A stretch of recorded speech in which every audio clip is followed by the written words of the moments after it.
కొన్ని వందల క్యాంటీన్ని పట్టణాభివృద్ధిలో పట్టణంలో పెడితే, కొన్ని వందల క్యాంటీన్ని పట్టణాల్లో పెడితే వాటిని ఉన్న పొలంగా, అంటే పేదవాడు 5 రూపాయలకి మంచి భోజనం, టిఫిన్, రాత్రి అన్నం. చంద్రబాబు నాయుడు గారిది ఏంటంటే అన్నం బాగుండాలా, తిన్నంత పెట్టండి, ప్లేట్ మిల్చాడు, తిన్నంత ఉండాలా, సరిపోవాలా, శుచి శుభ్రత ఉండాలా, మన ఇళ్ళలో ఎడతింటాం అట్టే పెట్టాలా, పొగలు కక్కుతా ఉండాలా. ఇది ఎన్టీ రామారావు గారి ధ్యేయం అంట.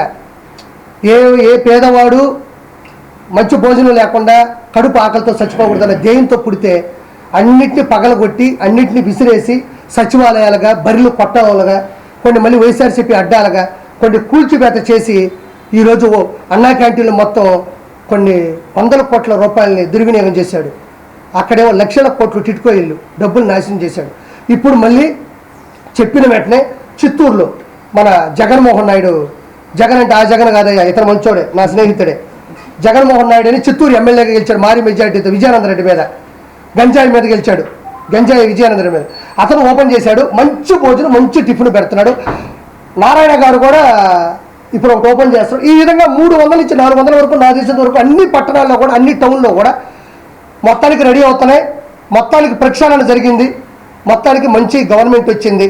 మేము వీళ్ళందరూ కూడా కోరుకునేది అంటే, ఆ వెంకటేశ్వర సాక్షిగా చంద్రబాబు నాయుడు గారు కానీ, లోకేష్ బాబు గారు కానీ, వీళ్ళందరూ కూడా ఏమాత్రం ఇగో లేకుండా, ఏమాత్రం కల్తీ లేకుండా, ఏమాత్రం బూతులు లేకుండా, వీళ్ళందరూ చాలా స్వచ్ఛందంగా, చాలా స్వేచ్ఛగా రాజకీయం చేస్తున్నారు. కాబట్టి రానున్న రోజుల్లో యువతకు కానీ, వృద్ధులకు కానీ, చిన్నపిల్లలకు కానీ, పెళ్లి చేసుకున్న అందరికి కూడా మంచి సదుపాయాలు ఉంటాయి. ఆ వెంకన్న సాక్షిగా ఈ ఆంధ్ర రాష్ట్రం మంచి అభివృద్ధిలో కల మనస్ఫూర్తి కోరుకుంటున్నాను. మీ సపోర్టు నాకు ఇప్పటి నుంచి కాదు, ఎప్పటి నుంచో ఉంది. ఎప్పుడు నా అంశాన్ని జనాలు తీసుకెళ్ళడంలో ఏ ఒక్కరితో నాకు తెలియదు, కానీ నాకు ఏ రోజు మీడియా సపోర్ట్ తగ్గదు. నా పాయింట్లు చాలా ఇంట్రెస్ట్గా వింటారు. కాబట్టి ఇది విషయం జనాలకు తెలియాలని కోరుకుంటున్నాను. రోజా గారి పరిస్థితి మంచి క్వశ్చన్ అడిగాం. రోజా గారు 3,000 కోట్ల రూపాయలు సంపాదించుకొని చెన్నైలో ఒక మంచి ఇల్లు కట్టుకోండి. బీచ్లో అలలు వచ్చి కాళ్ళ తగులుతుంటాయంట. బాగా ఇంత తాగి, ఇంత ఊదు మొహం వేసుకొని సంపాదించిన డబ్బుల్ని వెనకబెట్టుకొని బతుకుతూ ఉండాలి. ఖచ్చితంగా ఒకటైతే వాస్తవంగా చెప్తా ఉండా, వాళ్ళు రానున్న 5 సంవత్సరాల్లో కూడా మన ప్రభుత్వం అని చెప్పేసి అరాచకాల్ని కప్పెట్టుకోవాలి, దౌర్జాన్ని కప్పెట్టుకోవాలి. అలానే వదిలేసినారు వాళ్ళు. వచ్చేది మనమే 151 పోతే ఒక 20 పోతాయి, లేకపోతే ఒక 30 పోతాయి, లేకపోతే ఒక 50 పోతాయి. 100 వస్తే చాలు, రాగానే దౌర్జన్యం చేసి ఆ 75 కూడా లాగేసుకొని 170 చేసేద్దాం అనుకున్నారు. కానీ వాళ్ళు ఊహించాలి వెంకటేశ్వర వెలిగిస్తుంటాడని. వెంకటేశ్వర కూడా పొత్తు పెట్టుకున్నాడు, ఇవిడికి తెలియదు. కాబట్టి ఈరోజు ప్రతి ఒక్క ఎమ్మెల్యే, ప్రతి ఒక్క మినిస్టరు అందరూ 1,000 కోట్లు లాగేశారు. అందరి మీద కూడా ఛార్జ్ షీట్ ఫైల్ అవుతుంది, అందరి మీద కూడా కేసు పడుతుంది, కోర్టుకి వెళ్తారు. రెడ్ బుక్ అన్నారు. రెడ్ బుక్ అంటే ఏంటంటే ఎవరైతే తప్పు చేశారో వాళ్ళని లా ప్రకారం, రూల్ ప్రకారం, సాక్ష్యాల ప్రకారం వాళ్ళని పట్టుకుంటారని ఉద్దేశం. ఏదేదో పెద్ద చెయ్యక్కర్లే. మాట అన్నారు, జరగలేదు అన్నారు. అయితే హిందూపురంలో ఒక నియోజకవర్గంలో ఒక వార్డులో 1,100 ఓట్లు ఉన్నాయి. ఆ 1,100 ఓట్లకి ప్రాతినిధ్యం వహించింది వైఎస్ఆర్సీపీ నాయకుడు. ఒక్క ఓటు పడ్డానికి కాదు, దీన్ని వెనకాల ఒక ఓటు పట్టడం వెనకాల అంటే వాళ్ళ ఫ్యామిలీ మెంబర్స్ కూడా ఆయన మోసం చేశారనా, లేకపోతే నిజంగా ట్యాంపరింగ్ జరిగిందా? ఆ ఓటు కూడా అతను కాదు, ఆయన మర్చిపోయేసాడు తాగి, ఆ మందు కల్తీ పడ్డాడు. ఆ ఓటు కూడా నువ్వు చెప్పిన వ్యక్తిది కాదు. ఆడెవడో తాగేసి అడి తిరిగి ఆ ఫ్యాన్ పైన ఫ్యాన్ జరుగుతుంది, కింద ఫ్యాన్ కనబడింది, ఎగేసాడు అంతే. 164 సీట్లు వచ్చింది. వాళ్ళకి ఎవరు ఓట్లు వేయలేదన్న. పూర్తి వ్యతిరేకత, పూర్తిగా. ఇంకోటి పవన్ కళ్యాణ్ గారి ప్రసంగాలు, పవన్ కళ్యాణ్ గారు వదులుకున్న జీవితం, పవన్ కళ్యాణ్ గారి సినిమాల ద్వారా వదులుకున్న జీతం, ఇవన్నీ కూడా ఏదో వాళ్ళు ఇంకోలా తీసుకున్నారు. కానీ 100% భారతదేశంలో ఇంతవరకు ఒక పొత్తులో భాగంగా తీసుకున్న సీట్లు మొత్తం గెలిపించుకున్న ఏకైక చరిత్ర అవుతుందంటే ఓన్లీ పవన్ కళ్యాణ్ గారిదే. ఆయన ఈరోజు ఇంకోటి చెప్తారా, పవన్ కళ్యాణ్ గారు ఇందాక పెట్టారు పోస్ట్ చూశాను. ఇప్పుడు ఉన్నటువంటి ఆంధ్రప్రదేశ్ అప్పుల్ని కొంత మనం చేయగలమంటే నా చేతులు వదులుకుంటారని ఆయన స్టేట్మెంట్ ఇచ్చినట్టుగా వార్తలు చూసాం. అప్పులు కొంచెం దాని నుంచి బయటపడాలంటే ఎమ్మెల్యేగా నా చేతులు నేను వదులుకుంటానని సిద్ధపడుతున్నాను, వదులుకోవాలా అని స్టేట్మెంట్ ఇచ్చారు. నాయన నీకు అర్థం కావడంలా, వీలైతే ప్రతి ఒక్కరు చేయాలి ఆ పని. ఆ అప్పులని తీర్చాలంటే ఎవరైతే కోట్ల రూపాయలు సంపాదించారో వాళ్ళు కూడా ఎన్నో కోట్ల రూపాయలు ప్రభుత్వానికి ఇవ్వాలి. ఎవరైతే తనకు కాదు ఇంకా చాలు అనుకున్న ఎవరైతే ఉన్నారో ఆ డబ్బులన్నీ ఇచ్చినా కూడా మంచిదే. అంటే వాళ్ళకి తెలిసేలా చేస్తే ఇచ్చేవాళ్ళు చాలా మంది ఉన్నారు. వాళ్ళకి తెలియాలి సమస్య ఏంటి, సమస్యకి పరిష్కారం ఏంటి, సమస్యకి బహిష్కారం ఏంటి అని చెప్తే 100% 200% ఇచ్చేవాళ్ళు ఉన్నారు. రూపాయి ఇచ్చేవాళ్ళు రూపాయి ఇస్తారు. పెద్ద ఎత్తున అవినీతి జరిగిందని టీడీపీ జనసేన కూటమి చేస్తా ఉంది. గత 5 సంవత్సరాల్లో ఆంధ్రప్రదేశ్ అభివృద్ధి లేదు, కేవలం వాళ్ళ ఆస్తులు పెంచుకోవడం కోసమే ఈ ప్రజలను దోచుకున్నారని చెప్పేసి అన్నారు. సరే మరి వాటిని రికవరీ చేసే కార్యక్రమం చేపడుతుందా జనసేన కూటమి, టీడీపీ జనసేన కూటమి? 100% అన్నా. ఇప్పుడు కక్ష సాధింపు చర్యలతో ఇప్పుడు కక్ష సాధింపు అంటే నువ్వు నన్ను కొడితే నేను నిన్ను కొట్టడం, నువ్వు కొట్టావని నేను కొట్టడం కక్ష సాధింపు. కానీ నువ్వు కొట్టింది నా దగ్గర ఆధారాలుండి నేను ఆధారాలతో కేసు పెట్టి ఎఫ్ఐఆర్ బుక్ చేస్తే అది కక్ష సాధింపు ఎందుకు అవుతుంది? అది కక్ష సాధింపు కాదు, ఆధారాలతో కూడినటువంటి వాళ్ళకి వేసేటువంటి శిక్ష. నువ్వు నన్ను కొట్టావు, నువ్వు నన్ను కొట్టి నేను కొట్టాలంటే ఇంకా పోతానే ఉంటుంది ఈ కథ. టీడీపీ ప్రభుత్వం ఇది పెట్టుకొని తెలుసుకోలేదు, ఇంకా మనకు సమయం లేదు మిత్రమా. వెంటనే పోలవరం ప్రాజెక్టు మీద పడాలా, రెండోది వచ్చేసి వెంటనే ఇప్పుడు అమరావతి రాజధాని కట్టాలా, వెంటనే కొన్ని మేనిఫెస్టోలు ఉన్నాయి అతను నాశనం చేసినట్టున్నాయి, అన్నీ చేయాలి. కాబట్టి వాళ్ళు ఇప్పుడు కక్ష సాధింపుల మీద కక్ష సాధింపులు చెప్తే లక్ష సాధింపులు ఉన్నాయి. 1 2 కాదు. జగన్మోహన్ రెడ్డి మళ్ళీ ప్రజల్లోకి వెళ్తానంటున్నాడు. సో మళ్ళీ మీరు అంతకుముందు చంద్రబాబు నాయుడు అడ్డుకున్నట్టుగా ప్రభుత్వం మీరే అడ్డుకునే ప్రయత్నం చేస్తారు. అసలు పోతాడా? యాడి నుంచి ఆడిపోతాడు, ఆడిపోతాడు. టిట్కో ఇల్లు ఇవ్వకుండా నువ్వు నేను మంచి చేస్తానని చెప్పగలడా? అన్నా క్యాంటీన్లు అన్ని రద్దు చేసి అన్నా క్యాంటీన్లు పక్కన కొట్టి నీకు అన్నం పెట్టాడని చెప్పగలడా? రోడ్లు సరిగ్గా ఇవ్వకుండా నీకు నేను ఆటోలు ఇచ్చాను, 10 రూపాయలు డబ్బులు ఇచ్చాను చెప్పగలడా? ఏ పక్క నుంచి నీకు నేను మంచి చేశానని చెప్పగలడు? ఒక మాట, చిన్న మాట ఇది. ప్రతిసారి జగన్మోహన్ రెడ్డి నేను మీకు మంచి చేస్తుంటే ఓటేయండి అన్నాడు, మంచి చేయలేదు కాబట్టి ఓటేయాల, ఓడిపోయాడు. ఇంకా దానికి no more questions, no more answers. నేను మీ కుటుంబాల్లో మంచి చేస్తుంటే ఓటేయండి అన్నాడు, ఓటేయాల, ఎందుకంటే మంచి చేయాల. రెండో పాయింట్, నీ బిడ్డ 99% అన్నీ కంప్లీట్ చేశాడు అన్నాడు. నేను ఈరోజు మాట చెప్తున్నా, 99% అన్నాడు, మిగతాది 1% ఉంది కదా, ఆ 1% ఏమనుకుంటున్నారు? ఏమన్నా సంపూర్ణ మద్యపాన నిషేధం అన్నావు, మరి చేయలేదంటే అదే 1% అంటాడు, అదే 1% అంటాడు. టిట్కో ఇల్లు ఇస్తా అన్నావు అదే 1% అంటాడు. తర్వాత వచ్చేసి పోలవరం ప్రాజెక్టు ఫినిష్ చేస్తా అన్నావు కదా, అదేంటే నేను చెప్పాను కదా 1% చేయలేదు, అదే 1% అంటాడు. ఏదైతే మేనిఫెస్టో పెట్టి ఏదైతే మెయిన్గా చేయలేదో అవన్నీ ఆ 1% వదిలేడు చూసారా, ఆ 1%లో దోసేస్తాడు. అంటే ఒరిజినల్ చెప్పాల్సింది ఏంటంటే చేసింది 1%, చెయ్యనిది 99%. బిడ్డ బటన్ నొక్కితే నేరుగా అన్నాడు. ఈ జనసేన కార్యకర్తలు, బీజేపీ మద్దతుదారులు, టీడీపీ ఓటర్లందరూ కూడా బట్టలు నొక్కితే నేరుగా పోయి సైకిల్ మీద పడి బెల్ల కొట్టుకొచ్చింది, కొన్ని గ్లాసులో పెట్టి టీ తాగినారు, ఇంకొక కమలం పెట్టుకొని మంచిగా సువాసన పీల్చుకున్నారు. ఈరోజు కొడాలని అనేవాడు అన్నా మొత్తం చూడు, మొత్తం ఉన్నాయి అర్థం. నీ ఆవేదన నాకు తెలుసు. ఈరోజు టీడీపీ జనసేన గెలిచిందంటే అదే. ఇది లాస్ట్ క్వశ్చన్. వాళ్ళు అంత అయిపోయినా ఇంత జరిగినా కూడా బయటకు వచ్చి మాట్లాడతాం, ప్యాలెస్ లో జరిగింది ఏమి లేదు, అది దాని ఒక అద్భుత కట్టడం అని చెప్పి చెప్తా ఉన్నారు. కానీ నిజంగానే ఇంకా వాళ్ళకి బుద్ధి వచ్చింది అనుకుంటారా అనుకుంటారా? మీ ఒపీనియన్ ఎవరికి? ఇప్పుడు ఉన్నటువంటి వైసీపీ నాయకులు కావచ్చు, రోజా గారికి, ఎందుకంటే వాళ్ళే ఫస్ట్ మాట్లాడేది. వైసీపీ నాయకులకి బుద్ధి లేదు. బుద్ధి ఉంటే బుద్ధి వస్తుంది వాళ్ళకి. పడాలానికి కానీ, పేరు నానికి కానీ, వల్లభనేని వంశీకి కానీ, ఇక్కడ చూస్తే మా నెల్లూరు గాడిద అనిల్ కుమార్ యాదవ్ కానీ, బొత్స సత్యనారాయణ కానీ, అది ఆయనకి కానీ ఎవరికి కూడా ఏ రోజుడికి బుద్ధి రాదు, బుద్ధి లేదు, వాళ్ళు బుద్ధి నేర్చుకోరు. బుద్ధి ఉన్నవాడు కూడా వయసు జగన్మోహన్ రెడ్డి ప్రభుత్వంలో ఉండడు. బుద్ధి లేని వాళ్ళే వైఎస్ జగన్మోహన్ రెడ్డి ప్రభుత్వంలోనే ఉంటారు. వాళ్ళు ఎప్పటికీ తెలుసుకోరు. ఒకటి గుర్తుపెట్టుకోండి, మనం రోబో ఫస్ట్ పార్ట్ చూసాం, రోబో 2.0 చూసాం. చిన్న రోబోలు వస్తాయి అంటే కదా అని, అదేనా 2.0. ఆ చిన్న రోబోలే ఈ పేరు నాని, కొడాలని, వల్లభనేని వంశీ, మిథున్ రెడ్డి, వైవి సుబ్బారెడ్డి, బొమ్మల కరుణాకర్ రెడ్డి, అనిల్ కుమార్ యాదవ్, ఇక్కడ చూస్తే విడుదల రజని, వీళ్ళందరూ దొరపూడి చంద్రశేఖర్, రోజా, వీళ్ళందరూ ఎవరంటే రోబో. పెద్ద రజనీకాంత్కి చిన్న ఉంటాయి చూడు, వీళ్ళందరూ.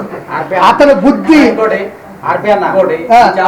దగ్గర ఉండి రోజా గారు ఓపెన్ చేయించారు కదా, అలాంటి మీద సోషల్ మీడియాలో ఎంత కాంట్రవర్సీ ఎందుకు మాట్లాడుతున్నావు? మీడియా మీద ఆమె ఎందుకు రెచ్చిపోతున్నావు? సోషల్ మీడియాలో బాగా ట్రోల్ చేస్తున్నారు. మంచి మాట్లాడు. నేను చెప్తాను అనుకున్నా, మర్చిపోయావు, నువ్వు గుర్తు చేసావు, నీకు సంతోషం, ధన్యవాదాలు. జడ్జిగా వ్యవహరించిన తర్వాత సరే ఒక మాట చెప్తా, కలిసి వర్క్ చేశారు కదా, శ్రీరెడ్డి గురించి చెప్పలేదు మీరు. చెప్తా వస్తున్నా. ఇక్కడ చాలా రేట్లు ఉన్నారు. ఓ పాయింట్ అనా చెప్పండి, ఒకటి చెప్తా, గుర్తుపెట్టుకోండి. సరే సరే ఒక పాయింట్ చెప్తున్నా.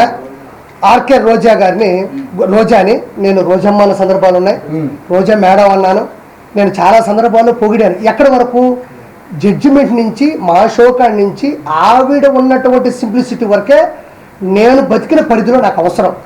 నేను మనసు నా రాష్ట్రాన్ని సర్వనాశనం చేస్తున్నారు, అందులో రోజా కూడా ఒక భాగం అయిపోయింది అని నేను తెలిసినప్పుడు, నేను రాజకీయాల్లోకి వచ్చినప్పుడు, రాజకీయాల్లోకి వస్తే అటాక్ చేయాలి, తిట్టాలనే పద్ధతి కాదు. ఆవిడ తప్పు చేసింది.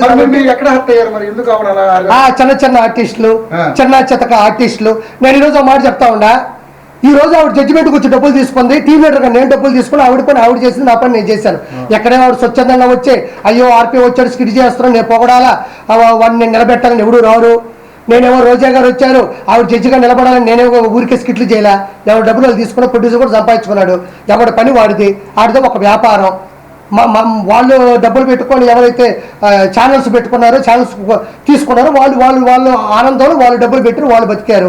నేను వాళ్ళు చెప్తున్నా, ఈరోజు చిరంజీవి గారు మంత్రి అయిన తర్వాత చీర పెట్టి, కడుపు నిండా అన్నం పెట్టి, ఆ రోజంతా ఆవిడ్ని సంతోషపెట్టి, సంతోషం అమ్మా, ఒక ఆడపిల్ల పోయిండి, ఒక హీరోయిన్ పోయిండి, నా కొలీగ్ పోయిండి, నువ్వు ఈరోజు మంత్రి పదవి వచ్చిందని ఆయన చీర పెట్టి, కడుపు నిండా అన్నం పెట్టి, సరదాగా ఇంట్లో కాస్త కూర్చోబెట్టి పంపించిన పక్క రోజే ఈ రోజా పవన్ కళ్యాణ్ పట్టుకొని తిట్టలేదా? పవన్ కళ్యాణ్ గారిని ఆవిడికి సిగ్గు లేదా? అలాంటప్పుడు చిరంజీవి గారిని పట్టుకొని తిట్టలేదా? నాగబాబు గారిని పట్టుకొని తిట్టలేదా? ఏ రోజు తిట్టలేదా?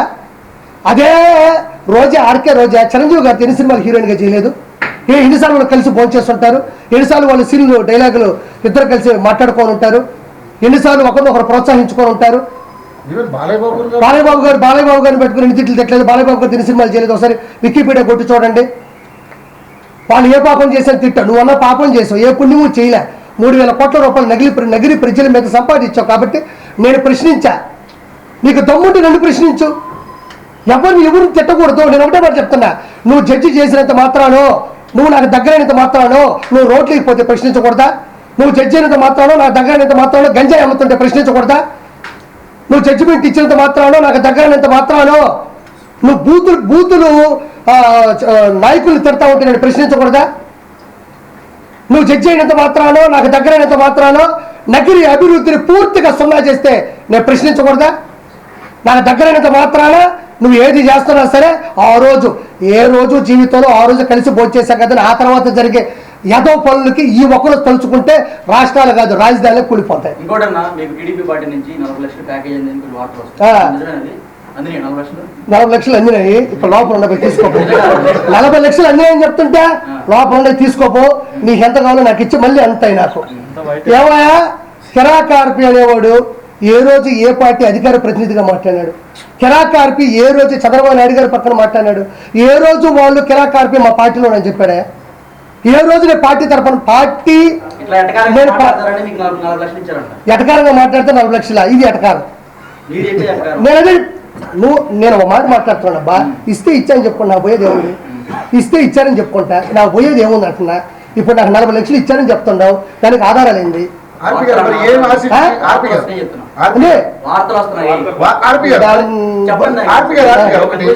ఏం ఆశించి ఈ రోజున టీడీపీ జనసేన బీజేపీ కూటమిని ఇంత బలంగా మీ వాడితో, మీ వాగ్దాటితో ముందుకు తీసుకెళ్తున్నారు?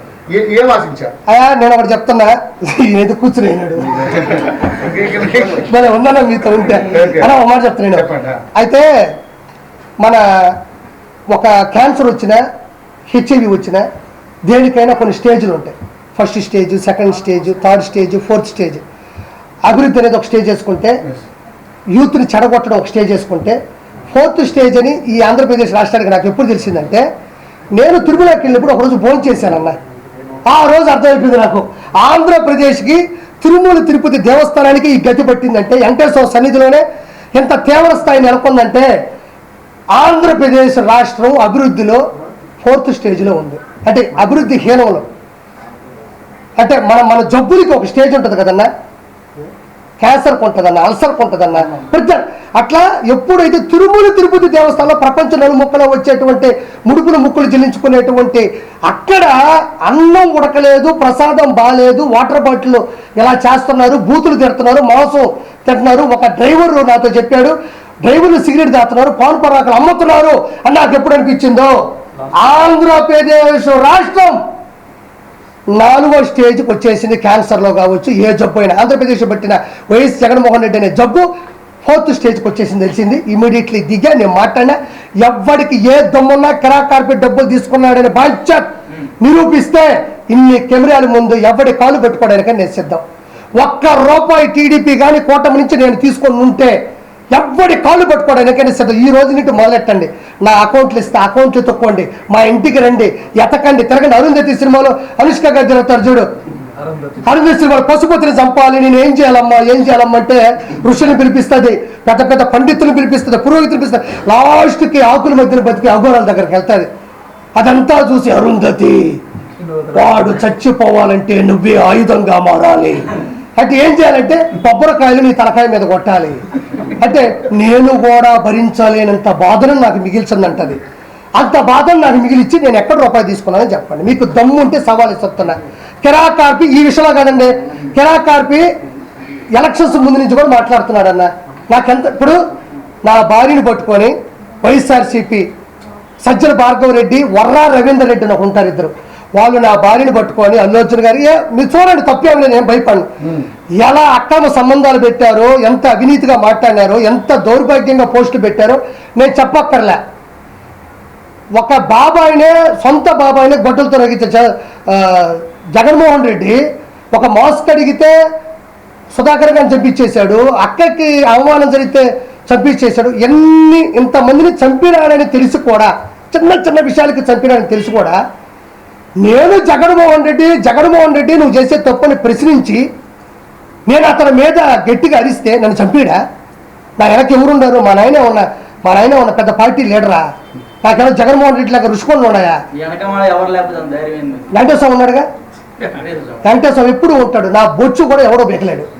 నాకు వెంకటేశ్వరం ఉన్నంత వరకు, నా నిష్పక్షపాతంగా నేను మాట్లాడినంత వరకు, నేను నిజాయితీగా ఉన్నంత వరకు నేను అదే చెప్పాను నీకు. నువ్వు ఏదైనా ఆరోపణలు కాదు నిరూపణలు కావాలి అంట. నేను మాట్లాడతాను. ఇప్పుడు తాగొచ్చావు, తాగలేదా? అదే నువ్వు చెక్ చేసుకుంటా, నేను కూడా అదే నువ్వు కూడా చెక్ చేయి. ఇంకోటి, నేను ఒక్క చిన్న పొరపాటైనా నేను చేస్తుంటే వైఎస్ఆర్సీపీలో నన్ను ఎతకతారు తెలుసా? వీడి గురించి ఏం పెడతావు, ఏం చేద్దాం, ఏం దొరకలేదంటే నేను తప్పించుకోలేదు, నేను తప్పు చేయలేదు, అంతే తేడా. అలానే ఒక మాట, నేనేమో తప్పించుకునే అనలే. నాకు ఆ రోజు తప్పు అనిపించింది, నేను ఖండించా. 100% తప్పు అన్నా. నేను ఆ మాట మీద నేను బతికంత కాలం నిలబడతాను. ఒక విషయం చెప్తాయండి, దాడి జరిగితే నా మొహం మీద ఒక దెబ్బ అన్నా కొడతారు. దెబ్బలు ఏమన్నా ఉన్నాయో చూసుకుంటాను. అయినా వాడు చెప్తే గుర్తుపెట్టుకోండి, అది జరిగినా నేను దాన్ని ఎలా రికవరీ చేయాలో తెలుసు. నేను ప్రెస్ మీట్ పెట్టుకొని మాట్లాడతాను తెలుసు. చేసిన తప్పు నిలదీయగలను. నా చేపల పులుసు మీద పడితే నా మీద పడ్డట్టే. నా చేపల పులుసు అంటే నా దగ్గర తీసుకున్న వాళ్ళు కావచ్చు, నేను ఇచ్చిన వాళ్ళు కావచ్చు, నాయి కావచ్చు. నేను అంత ఈజీగా ఇన్నోసెంట్ నేను కాదు. నేను జగన్మోహన్ రెడ్డినే నేను ఎలక్షన్స్ ముందే ప్రశ్నించినవాడిని. నేను ఎవరైనా నా దాని మీద దాడి జరిగితే నేను ఎక్కువ పెడతా. ఇప్పుడు విజయవాడలో నేను పెడతాను. ఎవరిని ఆపని చెప్పి చూద్దాం. విజయవాడలో నాకు తెలిసిన ఒక ఫ్రాంచైజీ ఓనర్ తీసుకున్నాడు. నేను కూడా అందులో భాగంగా ఈరోజు విజయవాడలో పెడుతున్నా, కొత్త రాజధానిలో పెడుతున్నా. ఎవడు చెప్తాడు ఆపని చెప్పి చూద్దాం. నేను ఆడే ఉంటా. ఆ రోజు ఏ దాడి చేస్తానో చేయమని చెప్పు. నేను ఆడే ఉంటా. గుమ్మడికాయ నేనే కొడతా, నేనే వడ్డిస్తా, నేనే కూర వండుతా. ఎవరు దాడి చేస్తారో చేయమని చెప్పు. నేను ఆ రోజు కూడా ముందు రోజు ప్రెస్ మీట్ పెడతా. విజయవాడలో నేను పెట్టే నెల్లూరు పెద్ద చేపల పులుసు ఎవరు దాడి చేస్తారో చూద్దాం. మనం ఏమంత ఈజీ. ఇది ప్రజాస్వామ్యం. ఇది ప్రజల కొరకు, ప్రజల చేత రాసినట్టు రాజ్యాంగంలో ఉన్న ప్రజలు మనం ఇష్ట ప్రకారం వచ్చి దాడులు చేస్తుంటే లా ఎట్టబోయింది, పోలీస్ డిపార్ట్మెంట్ ఎట్టబోతుంది, సెక్షన్లు ఎట్టబోతాయి, ప్రజలు ఎట్టబోతారు, మీడియా ఎట్టబోతుంది, ఆడిపోతాయి, సీసీ కెమెరాలు ఎట్టబోతాయి. అంత ఈజీ అనుకున్నారు. ఒకటి మీద ఒక దాడి చేయాలంటే అంత ఈజీగా ఉండదు. దేని మీద దాడి చేసినా అది నా మీద చేసినట్టే. అంత ఈజీగా నేను వదిలిపెట్టను. నాకు ఇప్పుడు నీకు ఒకటి గుర్తుపెట్టుకో. ఇప్పుడు ఒక మెస పోయినావు, అన్నం తిన్నావు, ఏమమ్మ పచ్చడి లేదు అన్నాడు. ఆడంటే ఇంకా నా మెస అవుద్ది అన్నాడు. అది మెస అవుతుంది, మెస పోతా. ఏమైనా 150 రూపాయలు డబ్బులు తీసుకున్నావు, మెస్సులో భోజనం పెట్టావు, సాంబార్ బాగాలేదు, పచ్చ బాగాలేదు, ఒక హితువు చెప్పావు. అంత మాత్రం నువ్వు నా మెసకు రావద్దు అన్నాడు. అని మెసకు రాను, ఇంకో మెసకు పెడతా, లేదా మా ఇంట్లో తింటా, లేదా నేను వండుకుంటా, లేదా పెరుగు పెట్టు, లేదా స్విగ్గీ జొమాటో పెట్టుకుంటా. అంత మాత్రం అల్లు అర్జున్ గారు సినిమాలో మాత్రమే చెయ్యాలని రాసి పెట్టుందా? మీరు అడిగారు కదా, నేను ఆయన నిందించట్లే. క్వశ్చన్ దానికి నేను తప్పించుకోకూడదు, నేను తప్పించుకోవాల్సిన అవసరం లేదు కాబట్టి అది వదిలేసి ఇప్పుడు అది వద్దు నేను అలా. సినిమా ఇండస్ట్రీ చిత్తూరు నాగర్ గారి టైంలో నుంచి చిరంజీవి గారి టైం వరకు వచ్చింది. కెమెరామ్యాన్లు విఎస్ఆర్ స్వామి గారి దగ్గర నుంచి, చోటా గారి దగ్గర నుంచి ఈ రోజు వరకు వచ్చింది.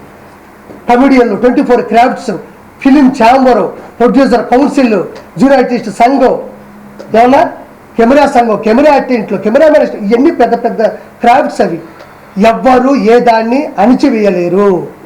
నాకు ఆ రోజు జరిగి తప్పు అనిపించిందా నేను చెప్తా, ఈరోజు నిలబడ్డాను అంతే. నేను ఆ విషయం నేను వెనక్కి తగ్గను. ఇప్పుడు మీరు అడగకపోతే నేను చెప్పేవాడు కాదు, ఎప్పటికైనా కట్టుబడి ఉంటా. నీకు దమ్ము ఉంటే నేను బతుకున్నంత కాలం నువ్వు నన్ను రోజు ప్రశ్నిస్తూ ఉండు. నేను కట్టుబడి ఉంటా, నేను కట్టుబడి ఉంటా, నేను కట్టుబడే ఉంటా. పోతామండి, ఏ రోజు పోవు. షుగర్ వస్తే పోవట్లేదా, థైరాయిడ్ వస్తే పోవట్లేదా, అంతు పట్టని జబ్బు వస్తే పోవట్లేదా, ఎదిరించిపోదాం, ప్రశ్నించిపోదాం, ఎదుటి క్వశ్చన్ చేసిపోదాం. ఏముంది దాంట్లో? నాకేం ఇబ్బంది, తీసుకోకపోతేనే ఇబ్బంది. నాకు ఈ రోజు ఇబ్బంది అనిపించదమ్మా. ఈ రోజు జబర్దస్త్లో కానీ, ఈ రోజు ఉన్న 175 శాసనసభ్యులు కానీ, 25 మంది క్యాబినెట్ 25 మంది ఎంపీలు కానీ, క్యాబినెట్ మినిస్టర్లు కానీ, వాళ్ళు కూడా నాలాగే ఒక అమ్మ అబ్బకి పుట్టొచ్చిన వాళ్ళే. వాళ్ళు కూడా వాళ్ళ సంఘర్షణ స్థితి, వాళ్ళు ఉద్యమం కావచ్చు, వాళ్ళ డిగ్రీ కాలేజీల్లో వాళ్ళు లీడర్లు అయి ఉండొచ్చు, తర్వాత ఏదో ఒక ఉద్యమం మీద వాళ్ళు తిరుగుబాటు చేసి ఉండొచ్చు, ఆ తర్వాత కాలంలో రాజకీయాల్లోకి వచ్చి ఉండొచ్చు, నిలబడి ఉండొచ్చు. అది ఎవరికి వ్యతిరేకం కాదు, ఎవరికి వ్యత్యాసం లేదు. నాకు అనిపించింది, నా బాడీలో అవుతుంది, నేను ప్రశ్నిద్దాం అనుకున్నా ప్రశ్నించానంతే. ఒకసారి ముందుకెళ్ళిన తర్వాత క్షమాపణ చెప్పే పరిస్థితి ఏ రోజు నేను తెచ్చుకోను. క్షమాపణ చెప్పే విధంగా నేను తప్పు చేయను. నా జీవితంలో నేను ఎవరికి క్షమాపణ చెప్పను.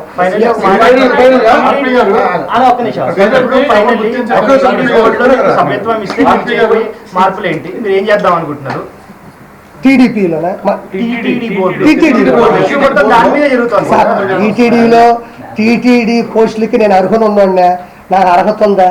లేకపోతే మనం ఏదో 10 మైకులు పెట్టుకొని మాట్లాడేంత మాత్రం అర్హత అని నేను అనుకోను. మనకి ఒక సామాన్యుడిగా ఈ రోజుకి ఇదిగో నేనే కండువా తెచ్చుకున్నా, నేను వేసుకున్నా, నేను మాట్లాడుతూ ఉన్నా, నేను స్వచ్ఛందంగా చేస్తున్నా. నేను మామూలుగా వెళ్ళానన్నా, నేను వెళ్ళిన పద్ధతి కరెక్ట్ కాదు, ఆ పాయింట్ కూడా కరెక్ట్ కాదు. నేను వెళ్ళి కలిసే పద్ధతి అమ్మా.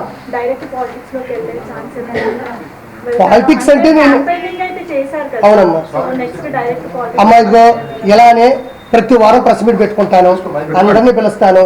ఆ వారంలో జరిగిన ప్రతి పని మీద నేను మాట్లాడతాను.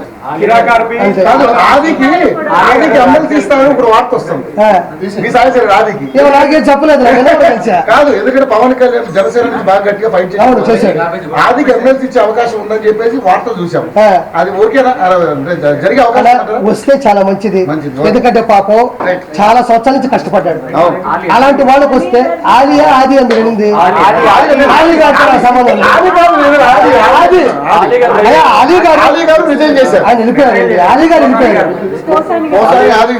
మోసాలి గారి గురించి వదిలేండి, అన్నాను, నేను మాట్లాడాను అతను అనే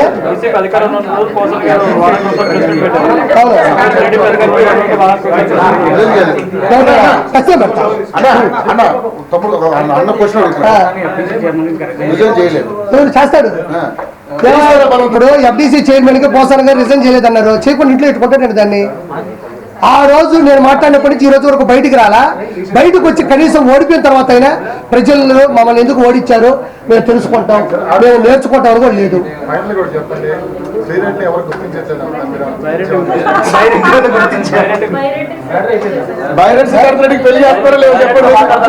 అమ్మా నువ్వు ఎలాగో 1 సైడ్ లేవు కాబట్టి ఒకసారి ప్రపోజ్ చేయి, వెళ్ళు బైరెడ్డి సజ్జాల రెడ్డి దగ్గరికి వెళ్ళు.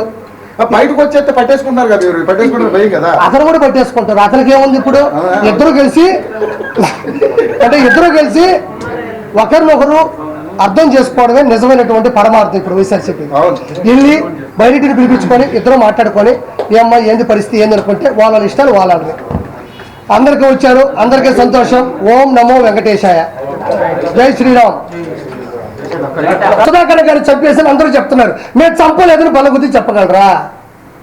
ఇసుక దందాలు చేశారంటారు, మేము చేయలేదని మీరు చెప్పగలరా? అమర్ గౌడ్ ఒక పిల్లడు వాళ్ళ అక్క మీద ఏదో చేస్తే అబ్బాయి కిరోసిన్ మీరు తగలబెట్టేస్తారు, మేము చెప్పలేదని మీరు చెప్పగలరా? ఆరోగ్యశ్రీని మధ్యలో ఆపేశారు, మీరు చెప్పగలరా? అమ్మఒడి మధ్యలో ఆపేశారు సిగ్గు లేకుండా, అది మీరు చెప్పగలరా? అత్యధిక మెజార్టీతో గెలిచారు. ఈరోజు మన లోకేష్ బాబు గెలిచాడు మంగళగిరిలో. అదేవిధంగా 21% మన పవన్ కళ్యాణ్ గారు గెలిచారు. ఈరోజు మీకు ప్రతిపక్ష ఫస్ట్ ప్రత్యేక హోదా అడిగాడు, దాని తర్వాత ప్రతిపక్ష హోదా అన్నాడు. ఈరోజు ఏమంటున్నాడు, 11 సీట్లు గల్లంతయ్యే లోపల బెంగళూరు పోయినాడు. బెంగళూరులో శివకుమార్ గారితో ఏదో ఫోటో లీక్ అయింది, దాని పూర్తి ఆధారాలు లేవు కాబట్టి మనం మాట్లాడకూడదు ఆ విషయంలో. నేను ఒక సూటి ప్రశ్నిస్తుండే. రోజా ఒకరోజు ఒక మాట అనింది, ఆర్కే రోజా ఏమనిందంటే, ఇట పెట్టి జగన్ సార్ చిటికిన వేలు మీద ఉన్న వెంట్రుకు కూడా పీకలేరు అనింది. వెంట్రుకి ఏం కర్మ, వెంకటేశ్వర స్వామి మీ అన్న సీఎం పదవి పీకేశాడు, అన్నకే ప్రత్యక్ష హోదానే పీకేశాడు. అన్నని భయపెట్టి బెంగళూరుకే పంపించేశాడు. చెప్పకుండా నేను విన్నాను, నేను ఉన్నాను అని ఎలా చేశాడు వెంకటేశ్వర స్వామి. ఇంకా డైలాగులు ఆపి డైలామాలో పడకుండా సిగ్గు శరం నీతి నిజాయితీ ఉంటే మీరు మాట్లాడండి, పద్ధతిగా మాట్లాడండి, ప్రశ్నించుకోండి. ముందు మీకు అసెంబ్లీ ఉండాలి కదా. అసలు ప్రాబ్లం ఏంటంటే ఎవరైతే అతిగా మాట్లాడారో ఒకరు కూడా అసెంబ్లీ లేకుండా పోయినారు. ఈరోజు మా కర్మది. అసెంబ్లీలో ఎవరైతే అత్యుత్సాహంతో మాట్లాడారో, దుర్వినియోగంతో మాట్లాడారో ఒక్కరు కూడా ఈరోజు లేకుండా పోయింది. కాబట్టి నేను చెప్పేది ఒకటే, ఈరోజు 20 మందిని తీసుకెళ్లిన రోజా 3,000 కోట్ల రూపాయలు సంపాదించింది. అది ఒక సామాన్యుడు, ఒక కమీడియన్, ఒక నెల్లూరు పెద్దారెడ్డి చేపలు పులుసు పెట్టుకున్న ఒక కిరాక్ ఆర్పి అంటున్నాడు, నీకు దమ్ము ధైర్యం ఉంటే డిబేట్లోకి రాగలవా? 3,000 కోట్ల రూపాయలు నువ్వు మీ అన్నదమ్ములు ఇద్దరు కలిసి ఎత్తేసారన్నది నిజం కాదా? అనిల్ కుమార్ యాదవ్కి 5,000 కోట్ల రూపాయలు నెల్లూరు ఎంపీగా ఉన్నప్పుడు సంపాదించినాడు, ఇది నిజం కాదా? పేరుని నాని కొడుకు అడ్డం పెట్టుకొని గంజాయిని పెంచి డబ్బులు సంపాదించాడు, అది నిజం కాదా?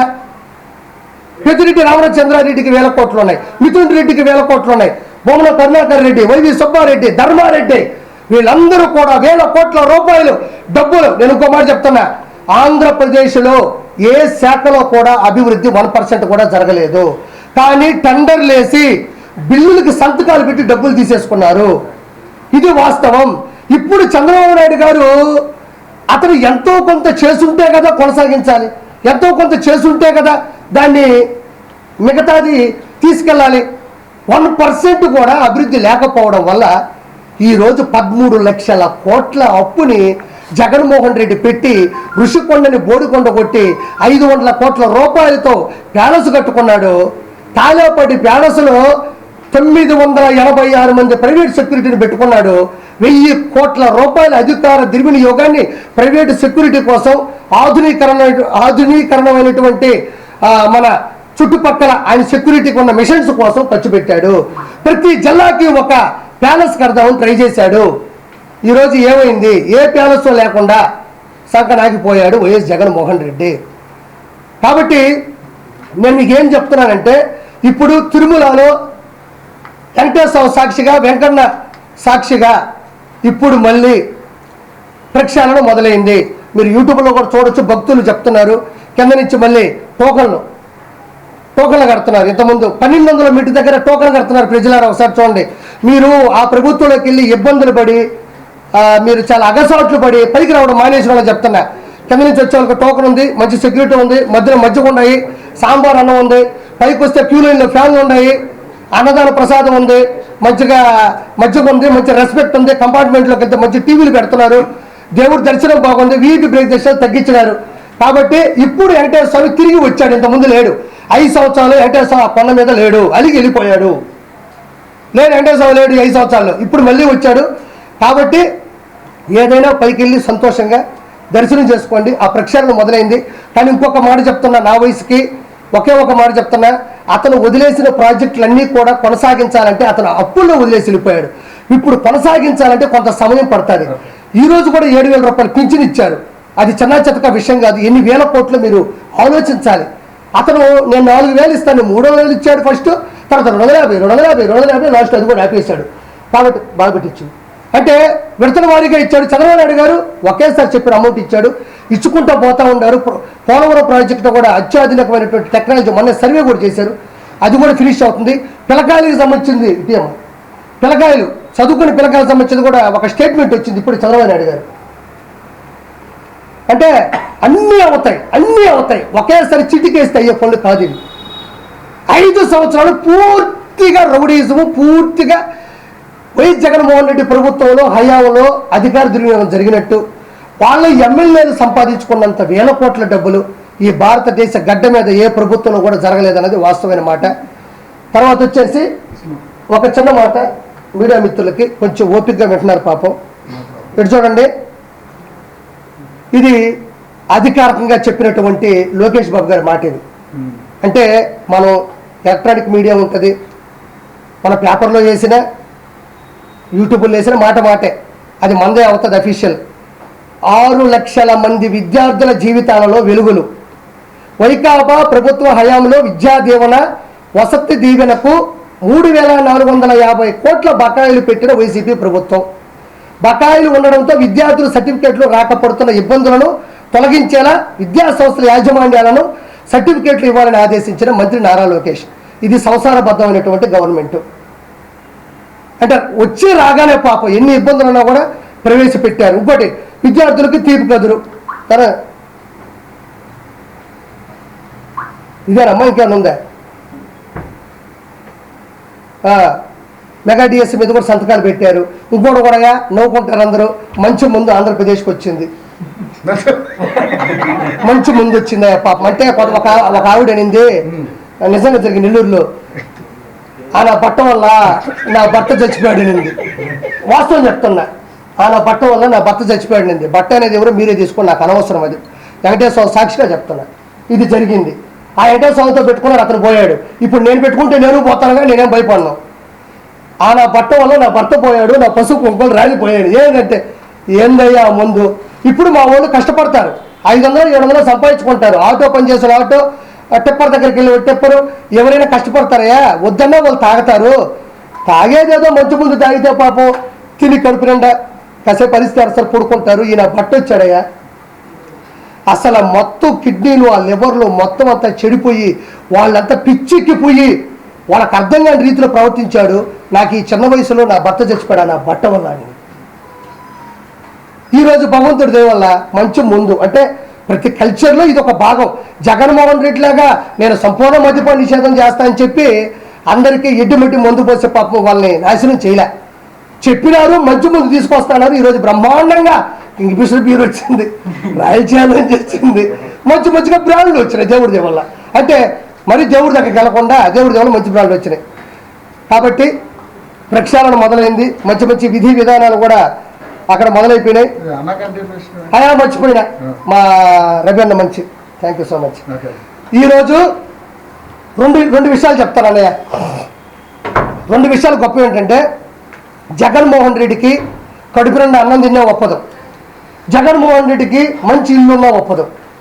ఎందుకంటే టిట్కో ఇల్లు 2,62,000 టిట్కో ఇళ్లను పూర్తి చేసి టీడీపీ గవర్నమెంట్ హయాంలో చేసి ఇస్తే, ఆ మనిషి లక్షల ఇళ్ళని ఒక్క రూపాయి కూడా మళ్ళీ ఖర్చు పెట్టకుండా ఉన్న వాటిని రంగులు 300 కోట్ల రూపాయల్ని ప్రభుత్వ కార్యాలయాలకి, ఇలా టిట్కో ఇళ్ళకి 300 కోట్ల రూపాయలు పార్టీ జెండా రంగులేసి వాటి అలా వదిలేశాడు. కానీ ఒక్క టిట్కో ఇల్లును కూడా ఎక్కడ ఇస్తే టీడీపీ గవర్నమెంట్కి చంద్రబాబుకి మంచి పేరు వస్తుందని భయపడి ఓర్వలేక, ఓర్చుకోలేక, స్టాలిన్ని చూసి నేర్చుకోలేక ఆ మనిషి అధికార దుర్వినియోగం, అహంకారంతో అన్ని ఇళ్ళను వదిలేసి నేను వెళ్ళాను నెల్లూరుకి. చూస్తే మీకు నమ్మరన్నా, కళ్ళలో నీళ్ళు తిరిగిపోయినాయి. 500 రూపాయలు పెట్టి కొన్ని 100 మంది పేదవాళ్ళు ఇచ్చుంటే ఆ ఇళ్లలో కండోమ్ ప్యాకెట్లు, ఆ ఇళ్లలో బీరు బాటిళ్ళు, ఆ ఇళ్లలో కత్తులు, కటార్లు, పావులు, జర్రులు. అంటే వైఎస్ఆర్సీపీకి దౌర్జన్యానికి, రౌడీజాలకి అడ్డాలుగా వాడుకున్నారు తప్ప టిట్కో ఇళ్ళని ఒక్కరికి కూడా ఇచ్చిన పాపం లేదు.